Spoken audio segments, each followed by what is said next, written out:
Thanks. Fucking thing sucks. We'll do it live.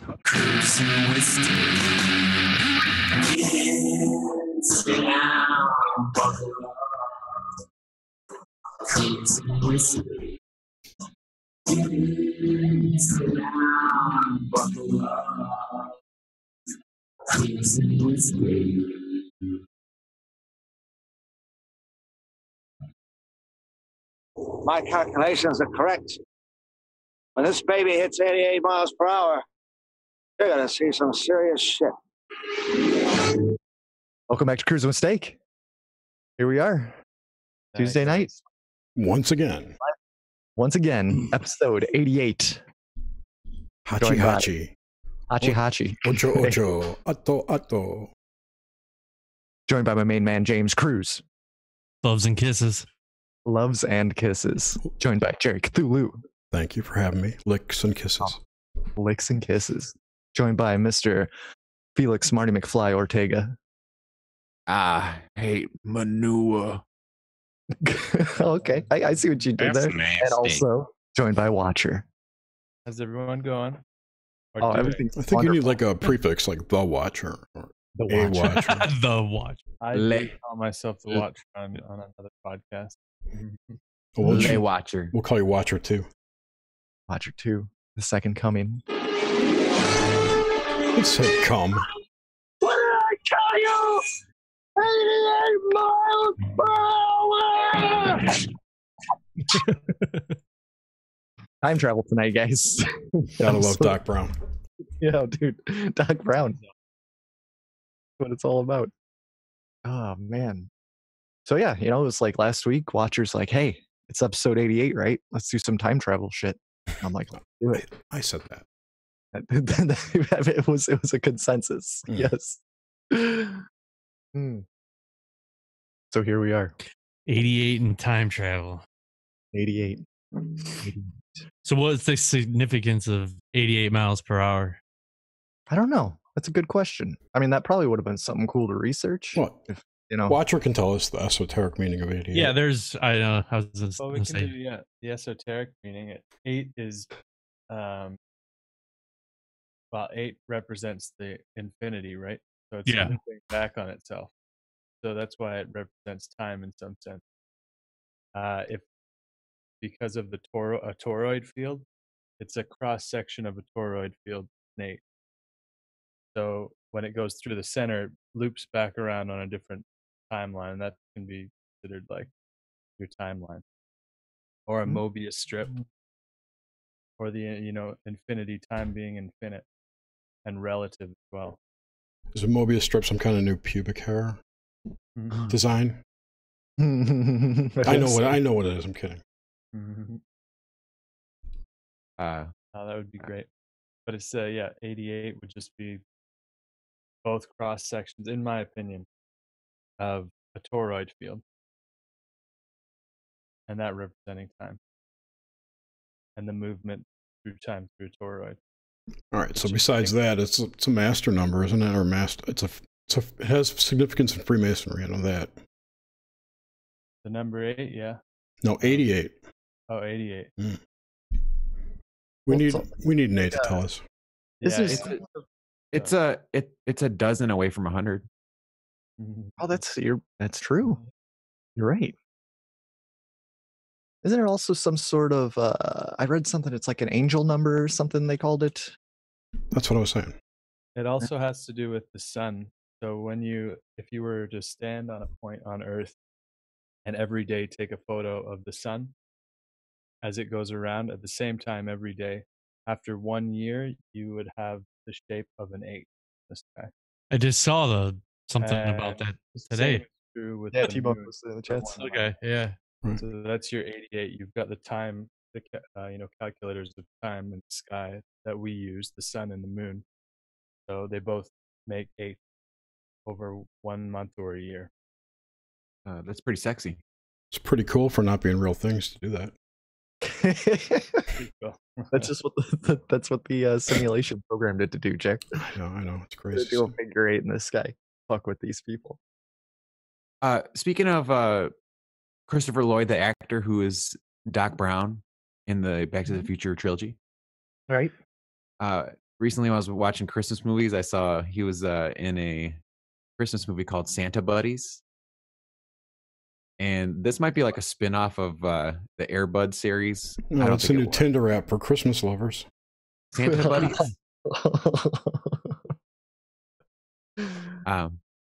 So yeah, he was in that, and he was actually he's getting pretty old. He's an old guy. He was old in the Back to the Future, but he's like an old crotchety dog pound guy. So he's getting the dogs from the alleys, and he's really mean to the dogs, and he has that character arc where he goes really crotchety. He's catching the dogs and taking dogs away, and then by the end he ends up giving a dog to a little boy who just all he wants is a dog. And he's really sad, this kid, and at the end he gives him the dog, and he doesn't even want like credit for it. He leaves the dog and then he walks away. Man, like a true hero. And he's been married 4 times and he's 80 years old.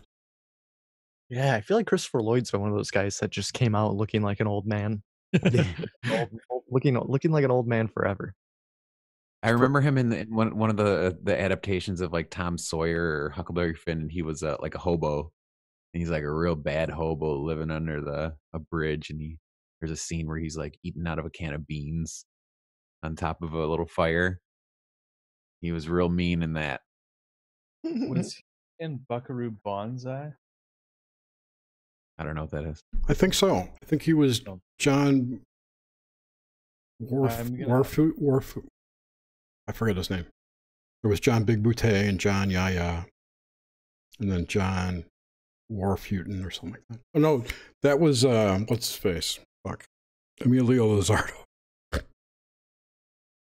Christopher Lloyd. Yeah, he was in it. Yep, he was. He was in Buckaroo Banzai. He absolutely was.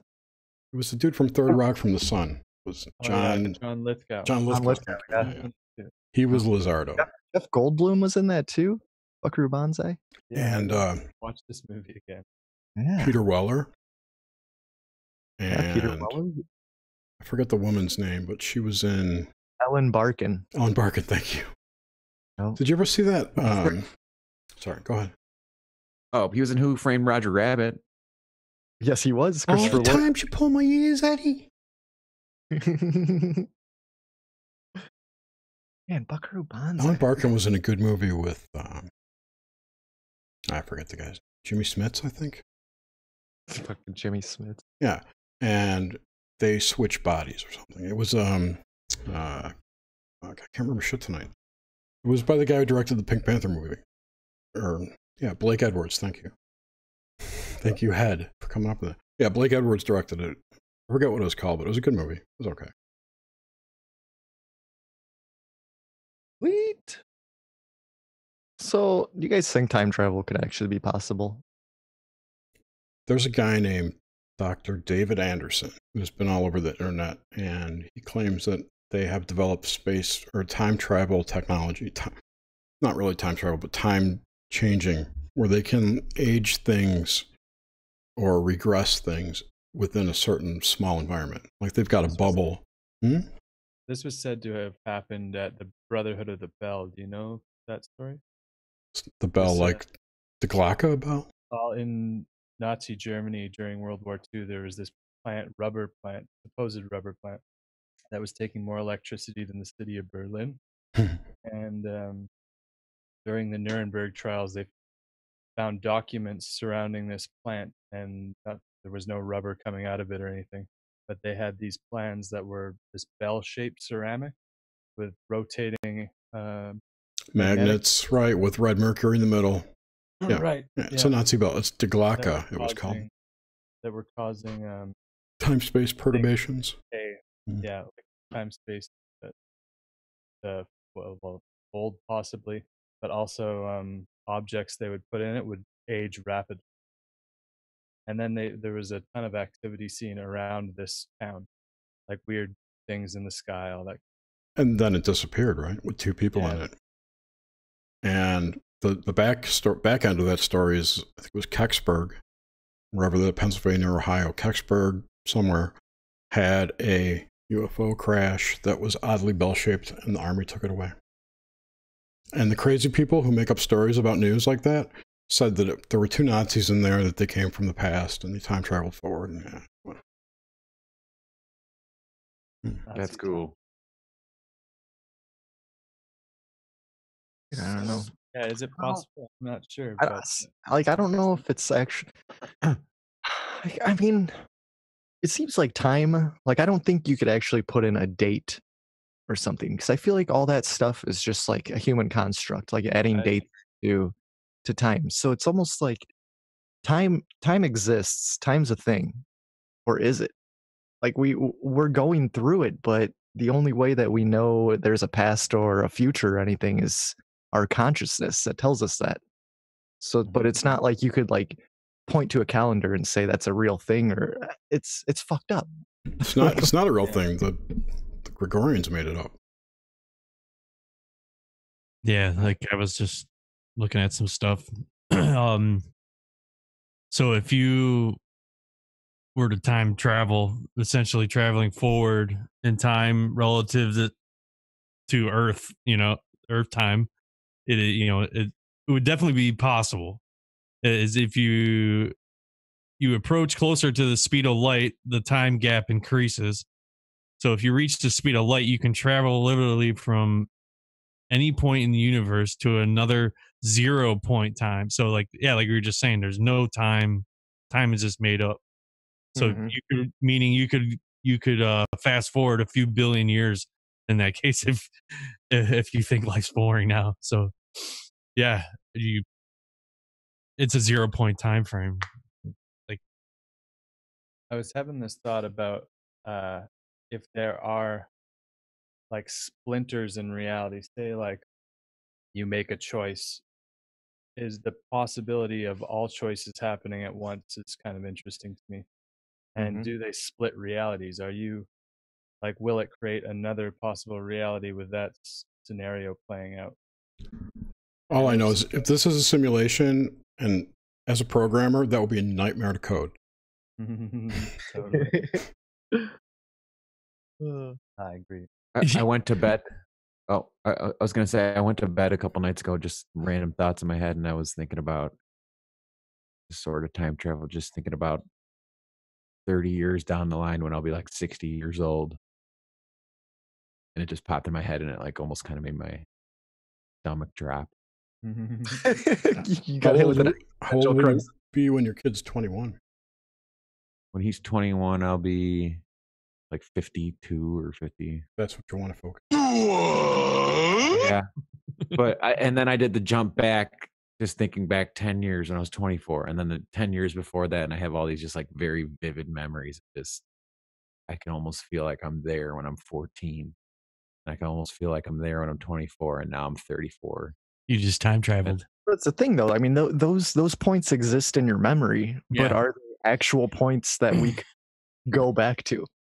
Like, or are they just there in your unconscious or your memory? Like, have you guys ever tried regression therapy, or did no? I don't know if I trust that shit. I don't. I've never. Do you tried need like a special kind of like lotion or what? No, like past life regression. Actually, that's nasty.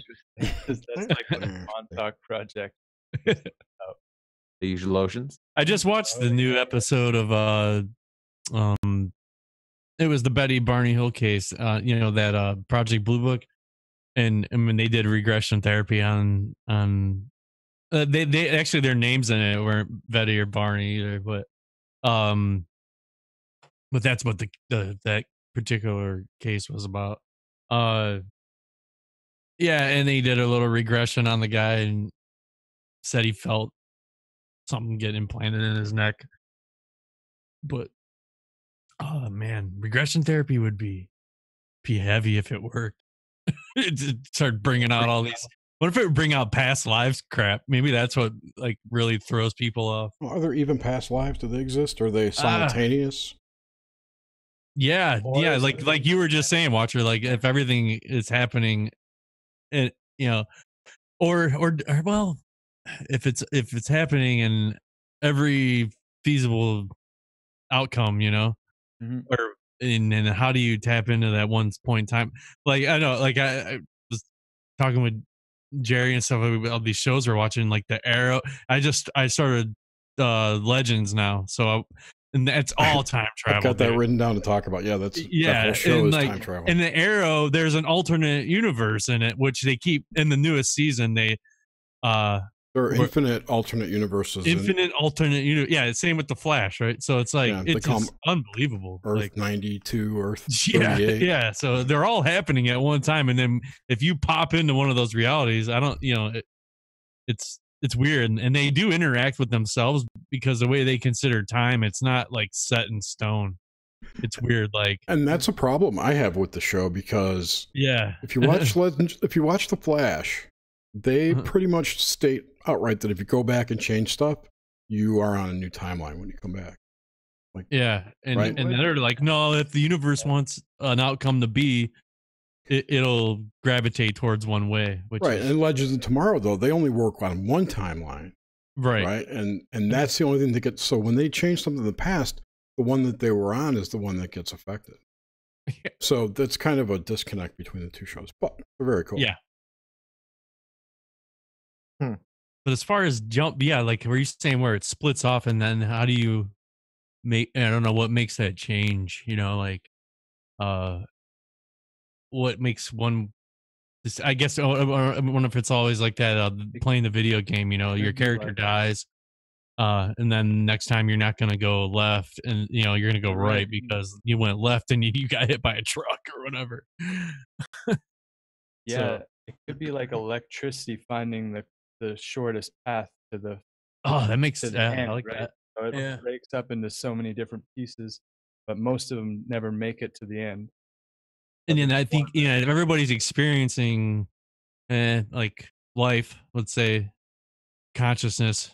So consciousness is traveling those whatever, those ripples, those paths, those vibrations, and if something interrupts it, maybe I don't know if it does a reboot, but we might even have this going through daily life. Like, about, oh shit, am I going to make this decision or this decision? You go through all the possibilities in your head, and then you may come to the decision of, I'm gonna take this way.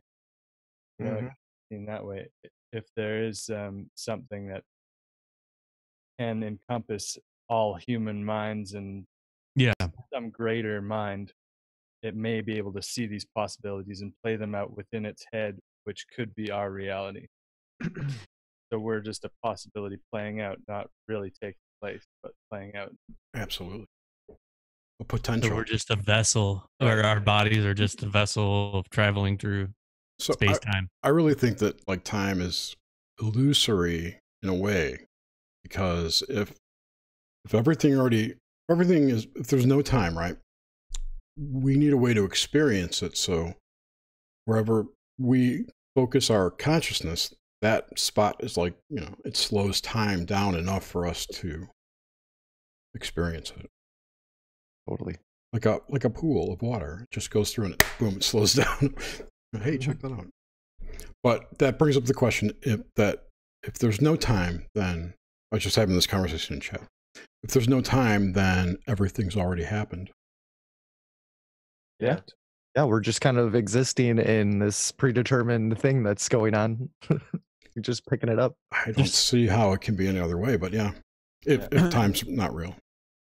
It's interesting. I went back and I remember this video I was watching about quantum physics and time and the universe and this and that, and I actually just went back and watched it because I remember this specific thing where they compared like space and time to like a loaf of bread, and as you kind of traverse the loaf of bread from one end to the other, each of the slices is like a moment in time, and the left side of the bread and the right side of the bread can be considered like space between things, but they're all like, if you slice it, they're all at the same moment, right? So they consider, this guy pulls out a laser and he's got these graphics and he shows the loaf of bread and he says this slice is considered a now slice, and on the one side of the bread there's a guy on Earth and he's sitting on a park bench and he's reading a newspaper, and then way across on the other side, all along this now slice, this all occurring at the same time,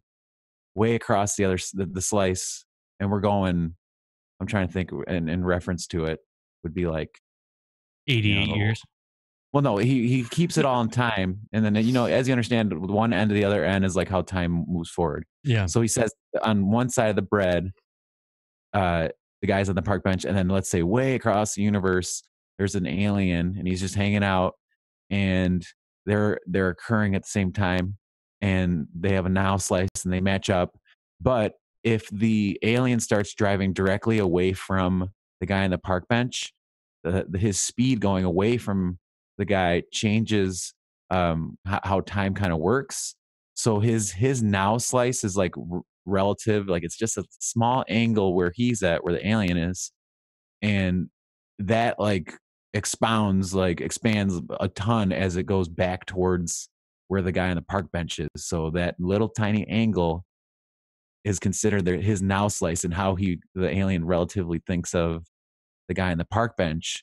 But now that he's moving away from the guy on the park bench, his like now slice starts lining up with like the time of like Mozart. What? Yeah. And it's way far away from where the guy on the park bench in like modern times is. And this is just all how they would consider, how they'd show the relativity of time between these two people across this piece of bread universe. Does that make sense? No, but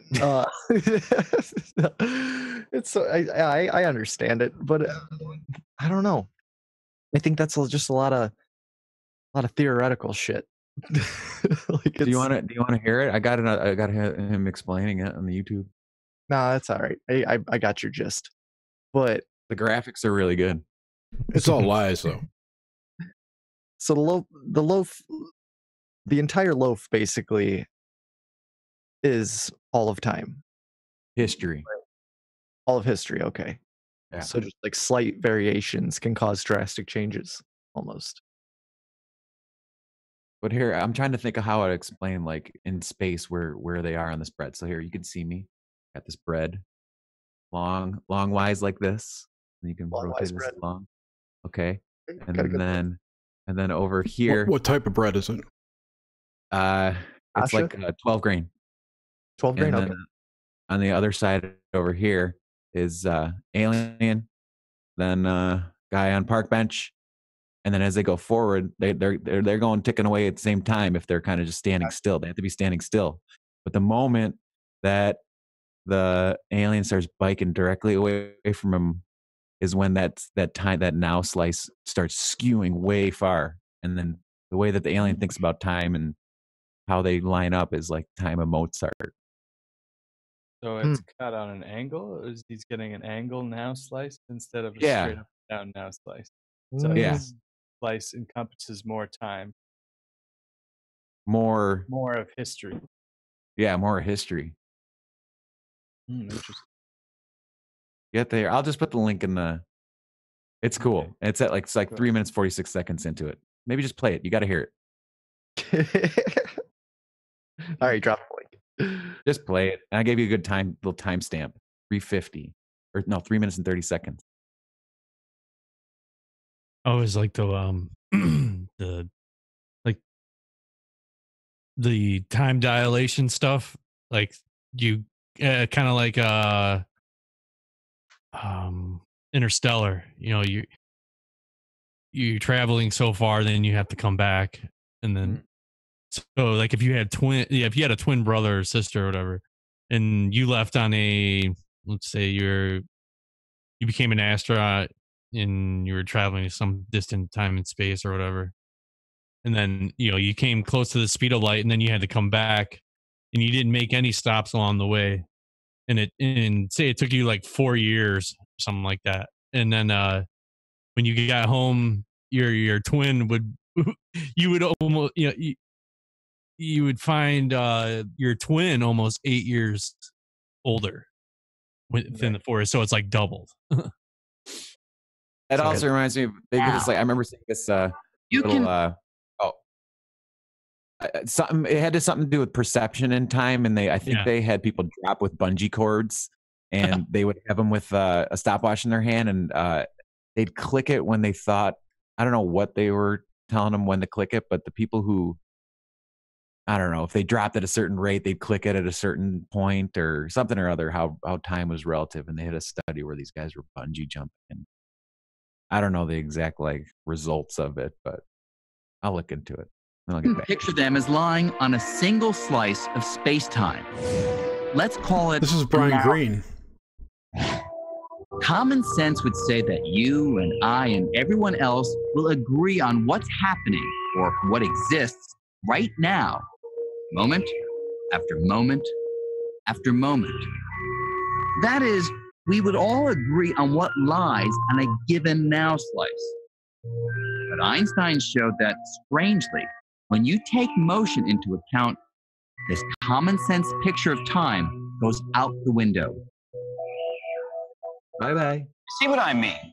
Think of space-time as a loaf of bread. Einstein realized that just as there are different ways to cut a loaf of bread into individual slices, there are different ways to cut space-time into individual now slices. That is, because motion affects the passage of time, someone who's moving will have a different conception of what's happening right now. And so they'll cut the loaf into different now slices. I see what you did there. But that's still a theory. Wait, let me hear this. That person who's moving will tilt the knife. They'll be carving out these slices at a different angle. They won't be parallel to my slices of time. To get a feel for the bizarre effect this can have, imagine an alien here in a galaxy 10 billion light years from Earth, and way over there on Earth, the guy at the gas station. Now, if the two are sitting still, not moving in relation to one another, their clocks tick off time at the same rate, and so they share the same now slices, which cut straight across the loaf. Oh yeah. Pinch What loaf. happens if the alien hops on his bike and rides directly away from Earth? Since motion slows the passage of time, their clocks will no longer tick off time at the same rate. And if their clocks no longer agree, their now slices will no longer agree either. The alien's now slice cut through the loaf differently. It's angled toward the past. Since the alien is biking at a leisurely pace, his slice is angled to the past by only a minuscule amount. But across such a vast distance, that tiny angle results in a huge difference in time. So what the alien would find on his angled now slice, what he considers is happening right now on Earth, no longer includes our friend at the gas station or even 40 years earlier when our friend was a baby. He thinks about time differently. Amazingly, the alien's now slice has swept back through 200 years of Earth history and now includes events that we consider part of the distant past, like Beethoven finishing the... Beethoven, what I meant. Even at a relatively slow speed, we can have actually tremendous disagreements on our labeling of now, what happens at the same time. Interesting. If we're spread out. How the fuck does an alien get a bike to work in space? That's exactly what I was thinking. I mean, that threw a whole wrench in the gears right there. But he has like all of a sudden, as soon as he starts moving, he starts thinking about Earth differently and like where he lines up with it. That's kind of bizarre. He's thinking about the modern day guy, and then all of a sudden, as soon as he starts biking, he just has this different concept of like where he matches up with Earth time.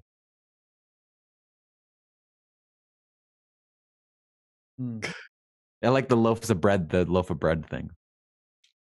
Yeah, that's a lot of free. It's a lot of theoretical physics, though. There's a much better discussion going on in the chat. We should bring it in here. I think I bet there is. Yeah. What's going on out there? So someone, it was Dave Cruz asked, what's up, Dave? Bill and Ted conundrum. While he was in jail, Ted reminds himself to steal his dad's keys to let everyone out. But he had to remember or else it wouldn't work. Right? And I think it's because, they knew they had a time machine and that they could do it. So of course they could. It's not a wish, it's I just have to remember to do it. And then the fact that it worked is going to cement that in his head to where he's going to do it in the future. So it's almost like the creation of a time machine makes you aware of everything or something, or it might break it. You could program your future if you knew you had a time machine. And Right. you know, like they had, right? You could, I'm going to, you know, whatever, trip this chick in 3 days so she falls into my lap. Right now, hey. I've tried to do that. I'm just saying, you but could I do never anything. know if it was possible because I would tell myself, oh, go in a dream and remind myself, go back in my head to say yesterday and remind myself not to do that, but do this. And then try doing that, but then you're never sure if it actually worked. And I've And never that's done it. why you don't get it to work, because you're never sure. Well, no, you're just never sure because you don't know if you were able, if that person received the message or not. But if you have confidence that they did, Well, it doesn't if you really knew matter. they would, that's the difference here between like having a time machine and not having. So I believe. No. You know, it's a gnosis versus a belief. Hmm. They knew they had a phone booth that traveled in time. Yeah. Crazy Yeah. stuff. I like that. Fuck yeah, man. Crazy stuff. The only real time travel movies. Time travel movies? Yeah, Oof. what's your Primer? time travel movie? Primer's sweet. Primer. Oh, There's and Pi. 88 in that movie too. Oh yeah. What about Pi? Pi's not a time travel movie, but it's a good fucking movie. Pie's a great movie. God, I haven't seen Pi in years. Yeah, wasn't he figuring out the stock market or something? Yeah. The Donnie Darko's pretty interesting. Donnie Darko. I was just gonna mention wormholes. But that could be more of also- a did you ever see Jacob's Ladder? Yeah. Man. Donnie Darko is like Jacob's Ladder, different scenarios. It's you know, perhaps he's remembering, or this is his process of dying, or his past. Oh yeah. What do they call it? Life review. They throw 88s in that movie everywhere though. There's 88s in lots of movies. Oh yeah, but maybe it's an ode to Maybe that could very well be true. I would associate it with the moon, though. 42 minutes, 12 seconds. You know how he says you have that long to live? Is that up to 8? That's up to 88. Okay. That's what I meant. And it was in 1988. It took place in 1980. Ooh. Man. Sweet. Did you guys know that there was a different actor than Marty McFly who was cast for Marty McFly? What? Yeah, who was it? Because he was too shaky? No, it was some other like heartthrob. Yeah. And they actually filmed like a number of scenes with him, and then I don't know if it's Robert Zemeckis or the director, whoever the guy was. Spielberg. So Spielberg, I think, was the producer, director. Well, it was DreamWorks. That's Eric Stoltz. It was Eric Stoltz who was the original Marty McFly. He didn't ask. They watched a video. They watched video of him, and there was something missing. There's even a scene where George McFly's at the diner in the 50s, and it shows this other actor like just looking at his dad having that worlds collide moment. It's just weird to see because you're so used to. Yeah, it's like, that's not Michael J. Fox. Yeah, it's bizarre. So I found this. There are 88 constellations in the sky. Yeah. Interesting. So for the occult, this factor alludes to the concept of as above, so below. The accumulation of double eights is given the esoteric property of having two strengths in one, and thus thought to exist within the cosmos and on Earth, all as a strong point of connect or duality. This type of numbering is also a large concern to the New Age community, with adherents believing that the mystic understanding of the cosmos coexists or is quote-unquote channeled through so-called angel numbers. The theory held that entities like angels or even aliens or demons, everything's demons, attach themselves to people based on the pattern of numerology, in effect possessing the minds of those delving into any given psychic realm. These entities are thought to show patterns or a series of numbers in order to help you, quote unquote, awaken to the symbolism behind the numerology. Man. There it is. Cool. Also, 88's it has a lot to do with wealth and just being very successful. I got one more thing to read. It says, from two very drastic concepts, we are shown that number 88 is having to do with energy within the cosmos, which essentially is linked to the concept of time and eternity. While the second approach to viewing the number 88 is grounded in the building of creation of something yielding a long-term benefit. This particular concept of prosperity through number application is in blah, blah, blah, whatever. But it's connected to time. Maybe that's why they took it for Back to the Future. That could be. Yeah, because they never really explain in the movie, I don't think, why 88 miles per hour is significant. Kilometers an hour. I wrote a blog post a while back. I was having an 88 freak out synchro thing going on in 2016. And I just had 88s thrown in my face every 5 seconds. It was hilarious. Trump, the word Trump is a 88 in English Ordinal Gematria. Oh, man. Oh. And Donald J. Trump is 888. Oh, that's crazy. You guys ever heard of Trump has Go ahead, James. No, this will derail it. Go ahead. Okay, I was gonna say, well, Trump has, the time machine from Tesla's secret tech and everything. We all know that that's true. Well, yeah, somebody traveled back in time and wrote Barron's Fun Adventure. Maybe it's Barron. There's so much weird shit going on with that. Dude, what the fuck's up with that? After Nikola Tesla's death, the FBI ordered alien property custodian to seize Tesla's belongings, even though Tesla was an American citizen. And it ended up that was John Trump who seized all his stuff. Who I heard someone say that that was possibly Donald Trump's dad. John Trump? Yeah. Really? I think it was his uncle, wasn't it? He was his uncle on paper, but there's rumors, just like Barbara Bush's Crowley's, daughter, kind of rumor. Man, what if Trump is John Teeter? He's just been shitposting since the early 2000s. Donald Trump is just Donald Trump.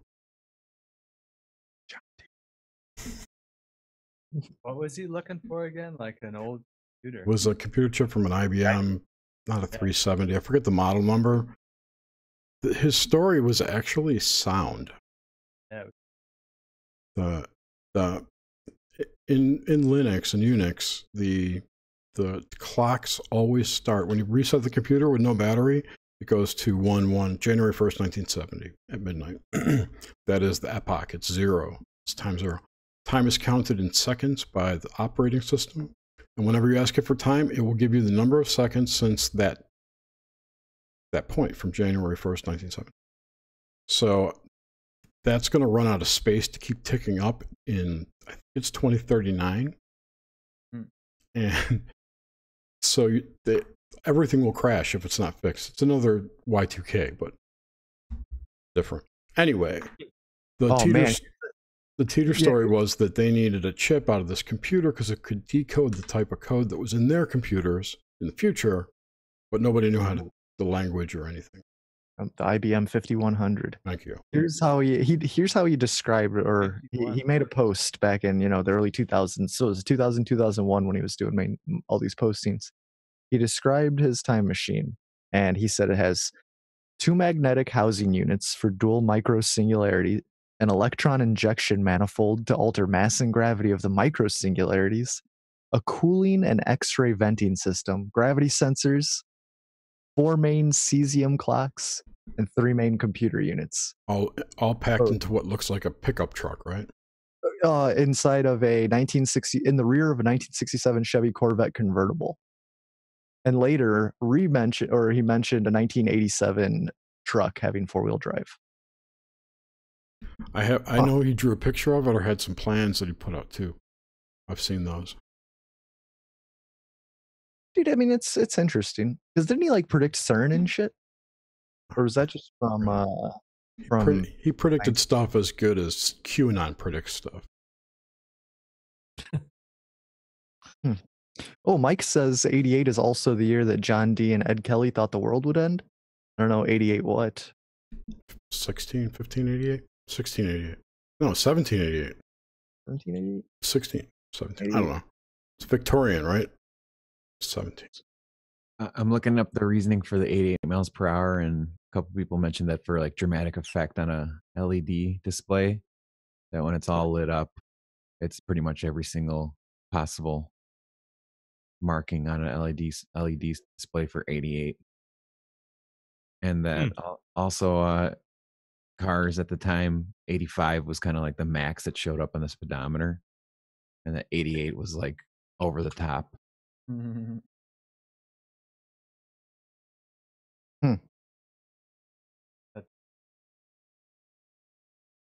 12 When monkeys. two individuals kneel on all fours and their rear ends are facing each other and share a two-headed dildo, they become the beauty Ass to of an ass. 88. Yes. Oh, dude, Requiem for a Dream, that messed me up. Yeah. I was young and watched that, and I was like, what's going on right now? And it made me really want Doesn't someone get like diabetes at the end and like loses an arm or something? Pretty much. gangrene and shit from shooting up a needle in an infection for so long. That's how the lead cookies are done. That's how the lead singer from Stone Temple Pilots? No, the other one. Alice in Chains died from gangrene. Oh, really? Mm-hmm. Green, huh? His name was Lane, right? Lane Staley. Yeah, he was a heroin addict and he got gangrene, and his friends were like, "Dude, you got to take care of that." He's like, "Nah, it'll be fine." It wasn't. It wasn't. That's a good get your infections treated, people. Come on. Especially if they're gangrenous. Yes, especially if they're gangrenous. That's nasty. Oh man. But no, you go ahead. I was just gonna rant about time travel and nothing. Go ahead. Someone was also mentioning here about the reasoning for the 88 is that they had 18-wheeler tractor semi-trailers, and they found that at 88 miles per hour for these 18-wheeler tractor semi-trailers, that at that speed is when things kind of got a little iffy with controlling the semi. Like it started, the vibration or whatever at 88 miles per hour with these semis was a little uncontrollable. So they installed flux capacitors in them? Well, harmonics. Yeah. Dynamics. Nice. Very nice. You guys want to hear my jam? My calculations are correct. Too early? When this baby hits 88 miles per hour, you're going to see some serious shit. Jam? Yeah, let's jam it up, and then I'll start Googling more time travel stuff while you're jamming. Yeah, so just say John Dee died in 1607, so it may have been 1688 or just any year. I can't find any documentation that says anything about 88, so there you go. Cookies are done. Cookies are done. It's actually talk stuff. It's a mac and cheese, vegetarian mac and cheese. Like, what do you got planned for us tonight, Felix? Something related to the Back to the Future. Nice. Johnny be good? I hope it's in time. He's going to sing some fucking Huey Lewis in the News for us. Hell yeah. I know a lot about Montauk and Project Pegasus. Cool. Talk about those. I know a bit about those. We'll see it on the other side. I originally was like, the first thing that sparked in my head after you did the time travel thing is like, oh yeah, Back to the Future, the soundtrack. And I was thinking that one song where it's like, I can't drive 55. And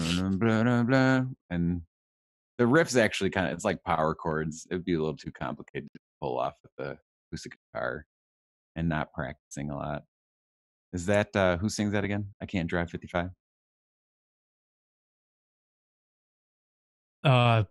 David Lee Roth, I think. Yeah, there you go.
Nice. Very nice. Was that the Tom Waits version of Mr. Sandman? Yeah, I had to sing it real low because when I try to sing it like on a regular register, I just can't hit any of the right notes. It goes. Can't hit those high. It goes up and down. It's like 2 or 3 octave span in the whole song. I don't think there's even a chorus in that song. I went real monotone with it because that's all I could kind of do.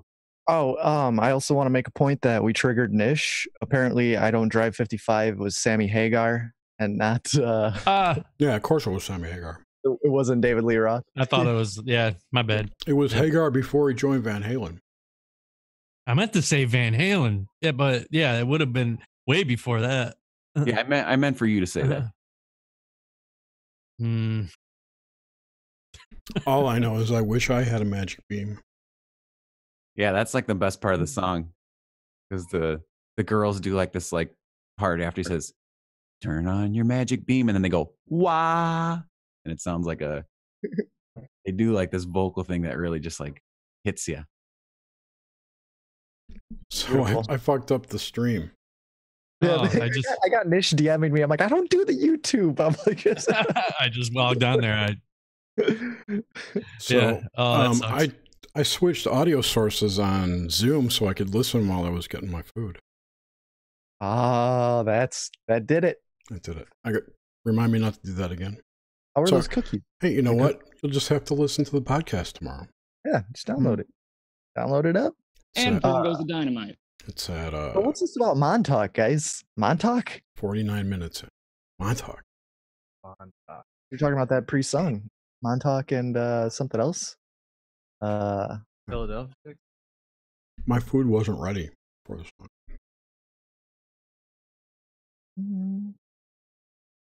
Oh, it was like Project something. Roll feedback. Like the. Do you think that was actually real? Do you think they actually tried to transport a ship? Pegasus. Well, I think they tried to make it disappear, didn't they? They tried to invisibility. I don't exactly know how they did it. Radar, yeah. Radar? Oh, to make it invisible from radar? That's what it ended up just like just tearing all these people apart? Yeah, so it was called Operation Phoenix, I think. I don't remember, but it was the Philadelphia experiment, and it was a technology they developed. It created some kind of field around the ship, which was invisible to radar. But the story that we all know is that it disappeared and jumped in and out of time, and people got fused to the deck. And I've heard people say that. I don't know if it's true. Does it matter? Yeah. Does it really matter? I mean, regardless, it's still pretty cool. So the story with Montauk is that when they did that, when it jumped out of time, it was then directly connected forever to a certain date and time. It was August 12th or 21st of 80. What was that? What year was the Philadelphia experiment? It's like every 20 or 40 years. I don't remember the dates. But it creates like an 8. It creates an infinity symbol because I gotta remember how this worked. I forget. I actually forgot how that part worked, but somehow they opened a portal to 83. I think it's 83. It was 83, I'm pretty. Yeah. 43. Philadelphia experiment was 1943. Right. So portal it opened a portal 40 years in the future to 83. And they experimented by putting okay, so after that happened, I don't know what resolution or importance that has, the fact that it opened the portal between the two. But after that, according to Preston Nichols and Duncan Cameron's the other guy. And I've even heard Al Baylor talk about him. Yeah. But it's kind of crazy. Anyway, they would be able to open up a time. Duncan Cameron would visualize a time, say like 1800s London, right? And they had a computer hooked to him, which could then open a portal to that spot based on him, like remote viewing it, if you want to think of it that way. So Duncan Cameron would remote view the past, and the computer could then open a portal to that point. Wow. So that was their time travel experiments. They used a lot of kind of motifs in Stranger Things. Yeah, well, that was actually based on Montauk Project stuff. Yeah. But they moved it to Indiana because they were getting threatened by Peter Moon, I believe it was. Oh, so it was actually in Indiana? Like that wasn't just a Stranger Things adaptation? It was. Oh, okay. Okay. I thought you meant in reality. No, but the whole Department of Energy thing I think is important because that's, I think they were the cover for these kind of operations.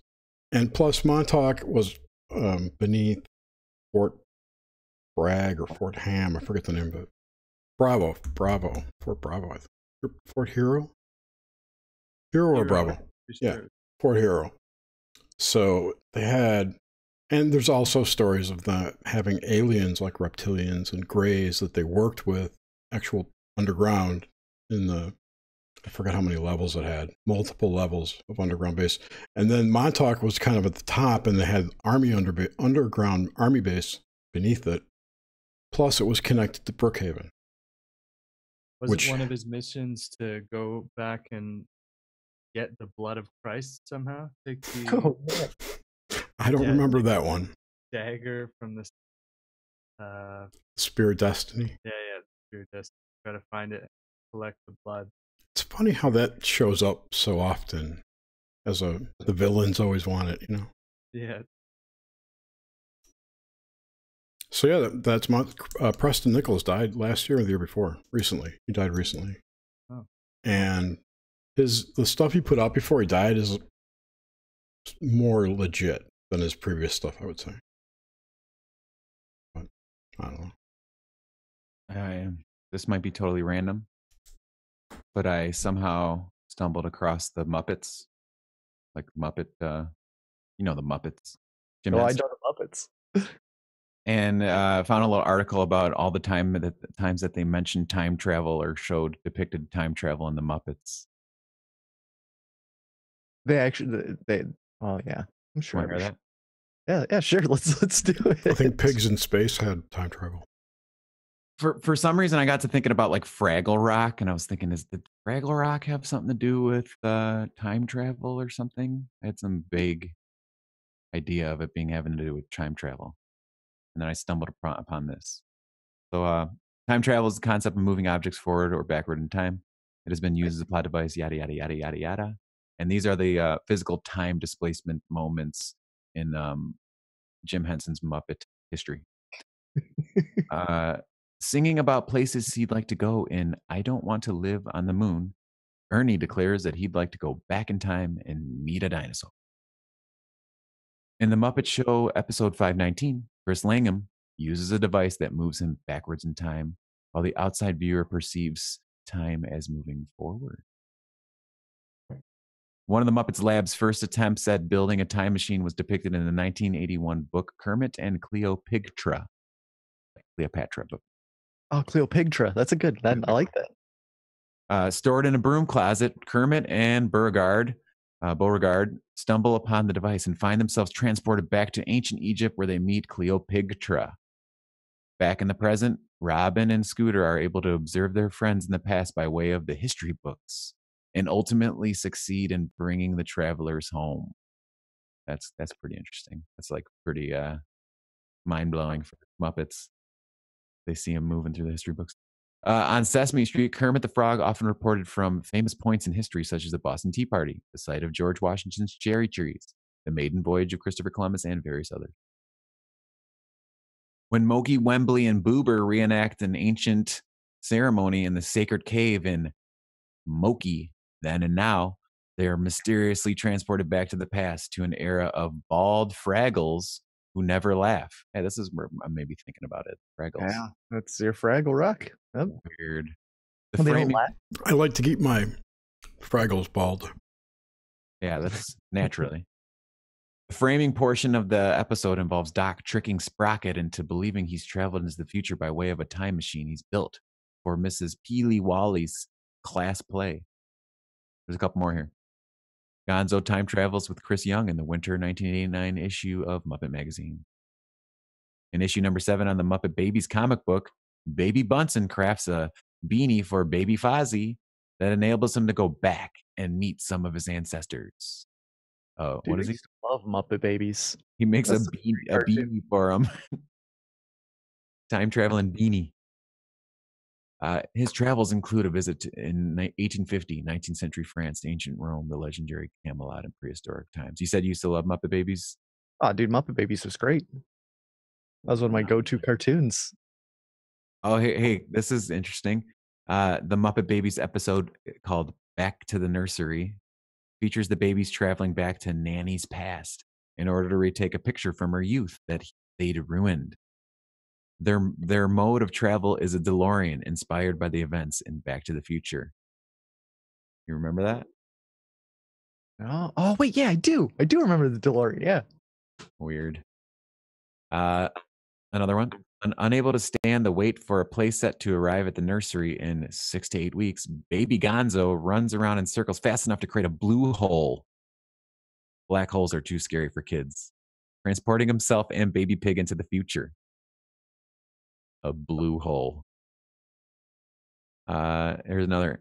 I didn't know there'd be so much time travel in the Muppet Babies. Well, dude, they were actually, I'm looking right now, they were going to make an entire movie called Muppet Time Travel, but they never got the script. Also known as the Muppet Time Machine. Yeah, they had the script all written up, but the movie never got made. It's an unmade film.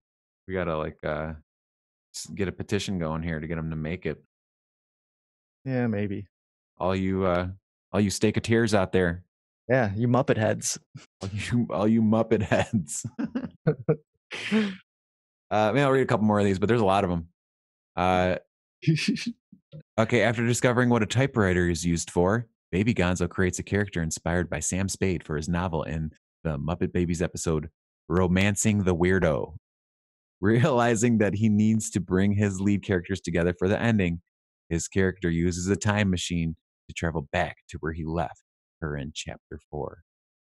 Wow. Maybe I'll go to one at the bottom here. Oh, wait. Well, okay. An early script for the Muppets features a temporal displacement machine invented by Bunsen that slows down time so that Beaker may redirect the trajectory of the bowling ball in Gonzo's act. Later, Tex Richmond pulls a gun on Piggy and Kermit. Bunsen uses the machine to induce bullet point of view, which slows down normal time once again. While Kermit reminds Fozzie that they're supposed to be acting in slow motion, Gonzo's bowling ball flies off his hand and deflects the bullet. There's a lot. There's a lot more. Wait. One last one. This one, because this one looks last one. Wait for it. Okay, a Movie Mania short spoofing the Terminator features Kermit the Frog as a cybernetic entity from the future, sent back through time to save humanity. His efforts are halted when Miss Piggy mistakes him for her Kermit and suspects him of having an affair with Sarah Connor. I've got a question for you guys. Have you ever had an experience where either time slowed down or sped up, where you feel like it did in your perception? Every day. Mm-hmm. Mondays sometimes feel like that. Like Mondays seem like they go really fast. Yeah. I mean, yeah. I've had experiences that have done that. Yeah, I've never had like missing time or anything, but there's days that feel like they're just dragging ass and the time just does not move. But never like an incident that possibly. No, never. I've had it like via sports and via car accidents. Yeah, that's kind of what I'm getting at. Yeah. Except there's this one time, it was when I was eating a shitload of Adderall, and it was like 2 in the morning, and I was just like, I don't remember. No, it wasn't 2 in the morning yet. It was maybe like midnight. But I was just sitting outside watching the sky, and I saw this light. I thought it was something weird, but I'm pretty sure it's just a satellite. But I remember just watching this satellite, and it felt like it was only for like maybe 10, 15 minutes, and like 2 hours passed. But I swear, it wasn't anything weird. Like, I was just stoned out of my mind, so I don't chalk it up to anything weird.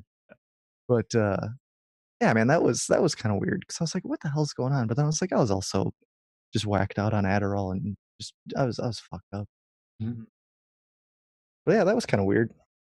I just remember that now, and I've never thought of that in like 3 years. There's another show I just thought of that's all about time travel. That you don't. It's inherent to the show, but they never talk about it. Travelers on Netflix. Yeah. I haven't watched Travelers. It's pretty good. It's the idea is that in the future, I don't know, 500 years or so in the future, the world's gone to hell. So they've developed a technology where they can transfer the consciousness of a person in the future into the body of a human here. Now I should say, not here, but now. So it's a consciousness transfer to a new body in the past. They came up with a program called the Traveler Program, where they would send teams back into the past to correct things, to put the future on the correct path. And there's a big AI running the whole joint up in the future called the Director. Can I just pick anybody? No, it's humane. They pick people who are about to die. And they have the technology to fix the body, or? No, but it'll be someone who's about to die who's inconsequential to the timeline, right? Okay. So a guy gets hit by a car and dies. So the person would get, the transfer would happen into the dude, like, and the person would show up and go, oh, jump back onto the curb and not get hit. Yeah, right. But in the historical record, that person was hit by a car and died. Right. But the it's show kind of got like canceled. And Claire, what is that? Clara in Back to the Future 3? Clara's Ravine. So then it would change the timeline. It would if the guy's still alive, but he's not going to go back. Well, I don't know, dude. There's issues with the plot so far, and now that it's canceled, they'll remain forever. So who knows? Right, 12 Monkeys is about that too. Yeah, 12 Monkeys is awesome. One of my favorite movies. I like Brazil better. Watch the series? The series is actually pretty good. It's good. I'll tell you, so Brad Pitt was fucking excellent in that. Yeah. Oh man, awesome. Yeah. Yeah, I love that. Great ending too.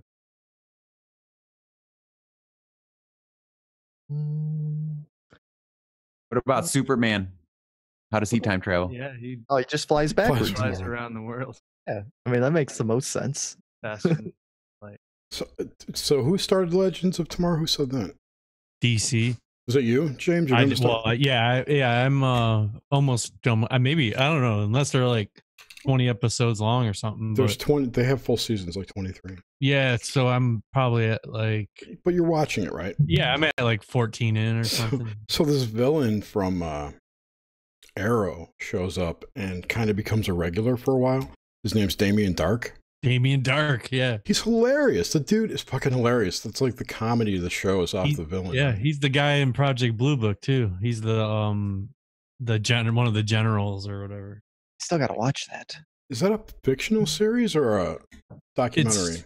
It's fictional, but based on the stories, from Blue Book. Like I was just saying earlier before we went on, it was like they had the Betty and Barney Hill case. That was like I think they have one more episode, and that's the end of the first season. I think I don't know. And the announcement of to the stars. I don't believe it was. Yeah, dude, it's all conditioned. It's all conditioned. Think about it. They were like a biracial couple that was thrown into the face of all of America. Yeah, that was kind of weird. It's like, okay, that's weird. I don't know. Oh, so you think there was some deeper layers of the culture conditioning that they're doing with it? Sure, totally, because that's what Roswell was all about. Hmm. Hmm.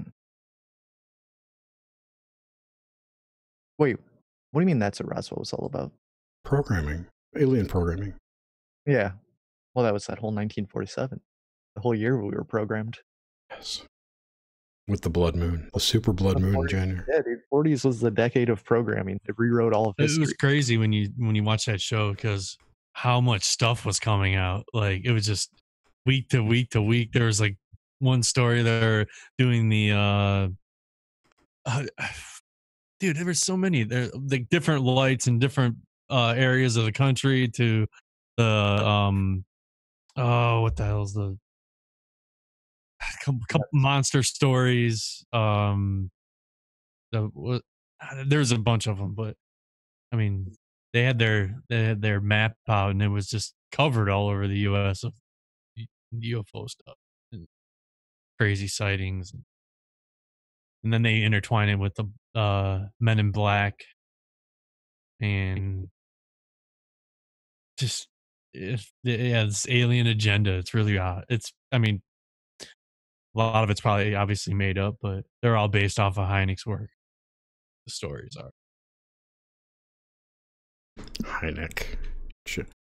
John Allen, right? Yeah. Man. Maybe we can talk about talk about what? I was just thinking about technologies from the past that people thought would never go away, that we'd never. How about technologies that people in the past thought were stupid? Like the television or the personal computer. That's my favorite. No one will ever buy that. A website? What the hell do I need that for? What was Grimsick? What were you saying? Isn't like the Google Doodle or something have to do with the World Wide Web being 20 years dude, ago? World Wide Web's 30 years old today. 30. World Wide Web. The web or the HTTP protocol or what? Yeah, just the www protocol. Yeah. So the internet existed since like 67. Oh yeah, since the 60s. That shit's been around for a long time. It was in the early 70s that companies like 3M and Xerox adopted some of the things. Not Xerox. I'm mixing two stories. I'm sorry. It was DARPA released it to the educational system, to the colleges, and made an educational network out of it, and then it was opened up to the public in like 91 or 92. Was that like they have Oregon Trail for kids? 89. No, they had really like adventure games, like Zork. I'm thinking programming here, but I remember when I was a kid and on the Max, when we were in like 3rd or 4th grade, the biggest game on there was Lemmings. We'd play Lemmings on this computer. Oh, Lemmings was great, I remember man. Lemmings, yeah.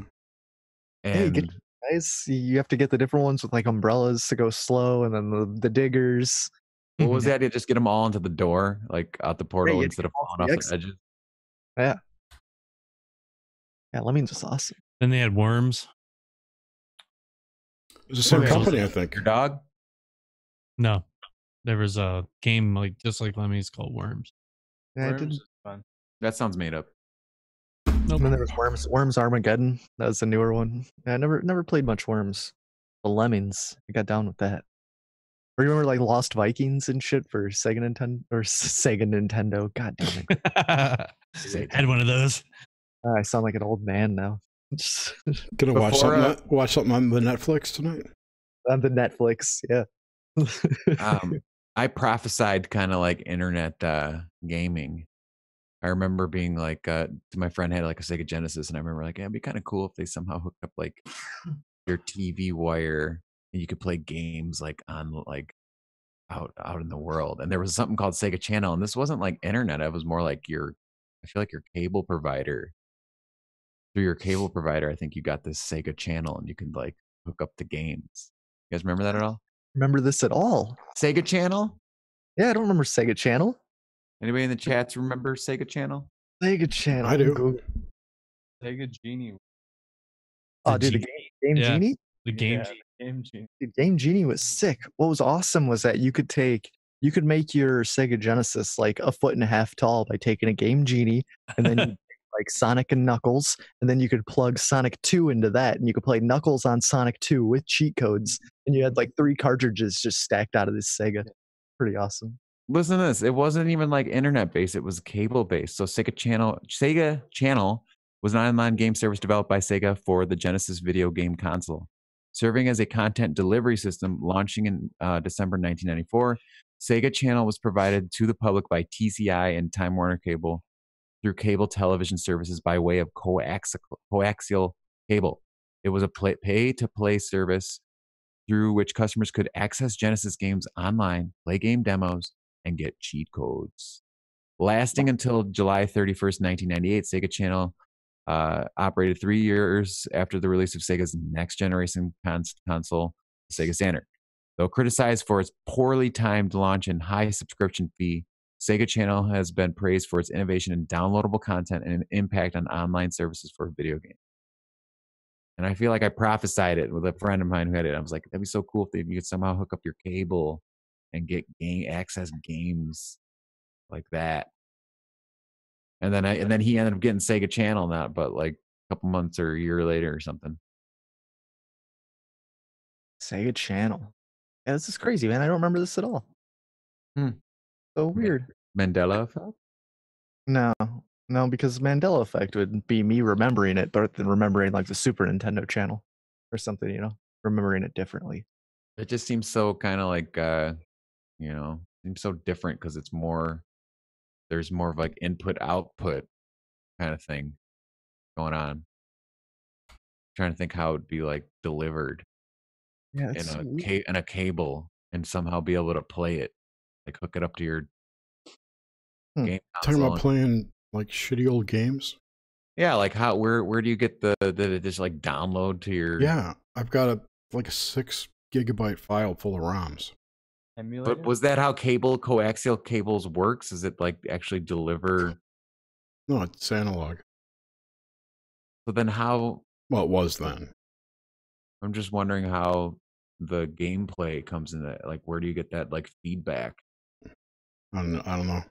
Instantaneously, like you hit a button and then they send you the screen of like what would happen at that moment of hitting the button. Seemed pretty advanced. Just the cable companies and playing like an online game in like in 94. Oh, it was all signal attenuation. It was all analog. It sucked. That's why it was slow. You're talking like 300 baud over, and probably less than that because the signal and noise ratio would be so high or low. I don't remember how the gameplay was, but it was shitty. It lasted until 98. 3 years.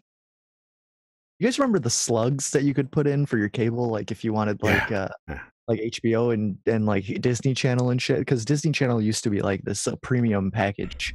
You'd screw these slugs into your coax and then screw that in. Just cheating the system. Or like cable boxes back in the day. Yeah. Did I ever tell you the time I got busted hacking satellite? No, but that's awesome. What the fuck? So I got into the whole DirecTV hacking thing way back in the between 2000 and 2005. Was that with the cards? The cards, yeah. Yes, I remember how to do that. Yeah. Nope. So basically, the chip that's in your debit card right now, or your credit cards, they're called ASIC chips, ASIC. DirecTV used them to decrypt the stream. So the satellite sent out an encrypted stream, and that card decoded it into a digital stream, which then could be viewed. And then people would hack so that chip needs a key or a set of keys to do the encryption. And people would hack the key in like hours after they released a new one. And it got to a point where they were releasing them every day. And you had to reprogram your card every day with these new keys. It was a pain in the ass. But yeah. So I get a letter, and I bought my programmer from some company. It was an EEPROM programmer, right? From someone I paid with PayPal. I get a letter in the mail from some attorney. We know that you've been stealing our signal for blah, blah, blah. Bastard. Based on the PayPal receipt, because their argument is that the device I bought can only be used to program DirecTV cards, which was a lie. Exactly. It's only used for criminal activities. Which is a lie, but whatever. So they're like, you could pay us 10 grand or we're going to take you to court. And they give you all the maximum penalties. They're like 20 years in jail and $1 million, whatever. Yada, yada, yada. I settled for $3,500. Oh, God. What do you mean by yada, yada, yada? Yada, yada, yada. I didn't hire a lawyer. I didn't answer them. I waited for the third letter until I did and then made a deal. Oh, man. But I had to stay subscribed for a year and never do it again. Ah, jeez. That's what they said about CompuServe. Whatever. Man. Well, the equivalent to that nowadays is how people are hacking those Fire Sticks. Like you get your Fire Stick all loaded up with all the premium channels and everything, and you could stream everything on them. If you lose control of the system that does the the monitoring, you think about how the stream goes out, right? It gets to this device, and the device regulates what you can watch, not the stream. It's of course people are going to hack it. It's my point. Oh yeah, hackers are always going to be one step ahead. If you give me the thing that regulates what I can and can't see, I'm going to fucking hack it. What do you clip the blue wire? Yeah, you just snip the blue wire. You're good to go. It probably runs a tiny little Linux shell, if I had to guess. So your Wi-Fi router runs Linux, like a mini Linux. All this stuff. Yeah. All right, I went and looked at the archive page for Sega Channel, and they it's a pretty groovy little website from the 90s, and someone archived it. And there's a little link here to show how the tech works, how this Sega Channel worked. Read it for you here. It says, technology at its finest. Ever wonder how you get all those awesome games per month? Well, it doesn't take a genius to learn how you get those ripping games through your Sega Channel adapter. See, it all starts with the production team. Number one, they pull together and test the great games, art, text, and music you play every month. Number two, the programming is loaded onto a CD-ROM disc. Number three, it's then sent to the big guys at the satellite station. These guys send the signal to that big tin can in the sky, Galaxy 7. Number four, the signal is then transmitted to local cable companies. Y'all. Five. It doesn't say that. Five, the cable guys bring you a cool little adapter unit that allows your Genesis to hook into the signal. Oh, there it is. There's the catch. Number six, then wha-bam, you've got games galore. Wow, the amazing wonders of technology. P.S. Our pals in Canada, England, South America, and Europe don't depend on the satellite. They use what is called a head-end server. It reads the CD-ROM and pipes it to the home from their location. Not as highfalutin, but it sure does a trick. So now that you've become a techno-wad about Sega Channel, you should get hooked in. Call Sega Channel hook line at 1-800-696-SEGA in US today. Get hooked in. I like it. Man. Yeah, dude, I like it. I'm hooked. I want to go back. Is it possible to be like a male version of a thought? Like that's him over there. I just want to monetize my body online somehow. This has got to be possible. That's what happens when there are so many ways that you can monetize your body online. Where should I start? Oh man, just teledildonics. It's gonna start happening, guys. You can leave tips. You can do super chats on Jerry's channel, and it'll go off in my asshole. I can't do super chats because I'm a fucking subscriber. I can't monetize. I can't do it. Please subscribe. Yeah, subscribe to Jerry's YouTube channel. Not my channel, the podcast channel. Yeah. How many more do you need, Jerry? 100. To get what? 1,000 subscribers so we can monetize. That's next level. Okay. When it gets. Do it, bitch. Thank you. That'd be nice. You got it's friends weird. in We've like been real stagnant. It's been real stagnant. I mean, it's steady growth, but it's like 20 a month, 25 a month. You get like a poster campaign out there. Oh, yeah. Go out in the real world. That's too much effort. Yeah, there's a lot of effort. Natural growth, it just comes as long as you up with it. So do QR codes. I've got QR codes on the business cards. I have business cards printed that I just leave everywhere. And like the little do you guys got tiny libraries by you guys? Tiny libraries? I mean, it's like a normal size library. No, just like those ones that people put in front of their house, and it's just like on a post, and then it'll be like a little tiny house looking thing, and then no, this sounds like a Wisconsin only thing. Yeah. Hey there. Bring your cards. Take a book, leave a book, so you can go there and leave a book, or you can just like see what people do around here is like they'll put a bunch of produce and stuff in their front yard, and they'll leave a can that says honor system for people to leave money. But I don't think anybody leaves money, and I'm pretty sure punk ass kids always steal those cans if there is any money in them. So I don't know why anybody would do that. I was rolling down the street here, and there was this like awesome like wagon, like real well built like metal wagon, and inside it there was like some squash, and someone wrote like free, and I go, oh, free wagon. And then I sat there for a while, and I'm like, okay, I'm guessing it's like this guy's just trying to get rid of these squash, not his wagon. But I wanted to take the wagon because it said free on it. NHW. Free's free? I found some more time travel stuff. Get it, James. Let's do a James Cruise segment. Temporal paradoxes. I don't know what that is. Well, the paradox, there's like, from what I gather, they have 3 paradoxes. So temporal paradox, so that basically they're conditions that are associated with the idea of time and time travel and physics, and they fall into different groups. So you'd have the first version, which there's a causal loop, a grandfather paradox, and the Fermi's paradox.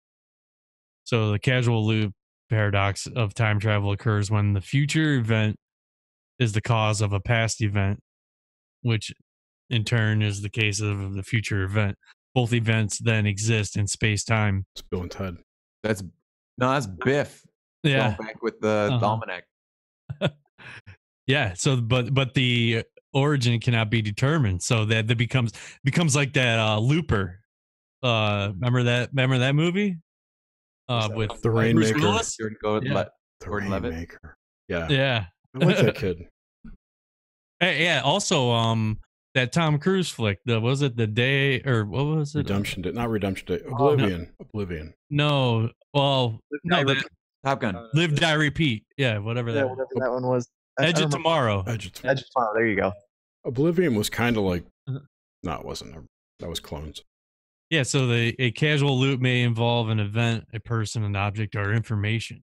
So the terms bootstrap paradox, predestination paradox, or an octagonal paradox are sometimes used in fiction to refer to as a causal loop.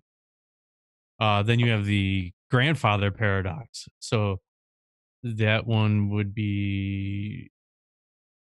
If you go back in time and kill your grandfather, you couldn't have existed. That's like the baby Hitler thing, right? Like, would you kill baby Hitler? No, baby Hitler's different. No, baby Hitler's different. I know that. Yeah, that's an ethical, similar. question. Oh, wait, no, it's not similar. That's a yeah. I know, but the grandfather, yeah. When the past has changed in a way, thus creating the condition, a time traveler can do anything that did happen, but cannot do anything that didn't happen.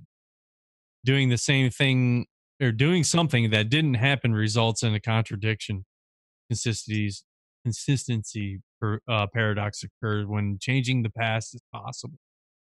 That's like when Homer Simpson goes in the back and he in the past and he tries to not step on anything, and then he steps on bugs, and that's